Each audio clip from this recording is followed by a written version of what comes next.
আসসালামু আলাইকুম। সবাই কেমন আছেন? আশা করি সবাই ভালো আছেন। আজকে আমার এত বেশি অলসতা লাগছে যে আমার কাজ করতে ইচ্ছেই করতেছে না। এই যে বেসিং এর সামনে আমি বসে আছি প্রায় ১৫-১ ঘন্টার মতো। হঠাৎ করে আমার নাকে মানে ওই গোটায় একটু থালাবাটির স্মেল আসতেছে। তো ভাবতেছি যে না এখন থালাবাটি ধোয়া লাগে। সকাল থেকে শুধু আজকে রিলে দেখতেছি। বিছানা গুছাইতেছি, কাজ করতেছি, নাস্তা করতেছি, শুধু মোবাইল নিয়ে রিলই দেখতেছি। এত রিল দেখলে, এত মোবাইলে সময় কাটাইলে আমার কাজগুলো কে করে দিবে বলেন তো? তো এখন আমি কাজ করব, সাথেই থাকুন আপনারা। যে অনেক অলসতার পরে একটা সময় মনে হইলো না এখন থালাবাটিগুলো ধোয়া দরকার, কারণ এখন যদি আমি থালাবাটিগুলো না দিই তখন আবার দুপুরে খাওয়ার টাইম হয়ে যাবে, তখন আবার রান্নাবান্নাও করতে পারবো না। আর অলমোস্ট তখন 11:30টার মতো বাইজে গেছে, আর আমি এখানে 1.5 ঘন্টা বসেছিলাম শুধু মোবাইলে রিলেই দেখতেছিলাম। আর আজকে আমার একদমই কেমন জানি অলসতা মানে ছাড়তেছে না। সকাল থেকে আমি 3টা বিছনা উঠেছি মনে হয় 3 ঘন্টাতে, এরকম একটা অবস্থা। মানে একটা করে বালিশ গুছাই আর রিল দেখি এরকম করতে করতে। তো যাই হোক, আপনাদের সাথে কথা বলতে বলতে আমি কিন্তু এখানে থালাবাটিগুলো ধুইতেছি। আর আমার কাজ কিন্তু দ্রুত শেষ হয়ে যায়। আমি যতই অলসতা আমি করি না কেন, আমি খুব টেকনিক কাজ করি আর কাজগুলো খুব দ্রুত শেষ হয়ে যায়। এখানে একটা একটা সবগুলো ধুয়ে ফেলছি। আর এই দেখেন, কাজের ফাঁকে ফাঁকে আমি এই যে কাঁঠাল বিচি এগুলোও ছুলে ফেলছি। আর আজকে মাশাআল্লাহ একদম সবগুলো কাঁঠাল বিচি শেষ হয়ে গেছে।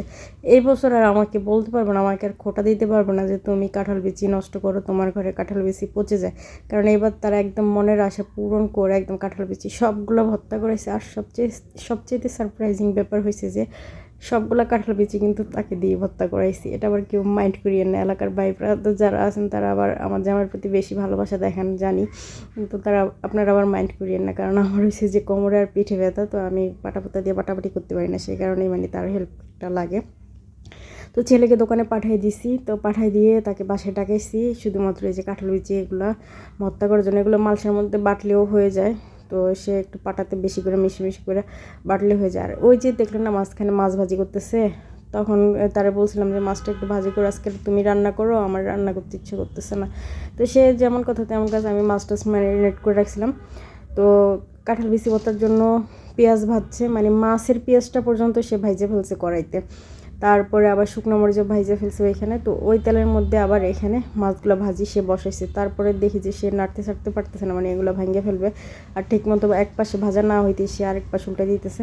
তো কি আর করার, বিড়াল দিয়ে তো আর হাল চাষ করা যায় না।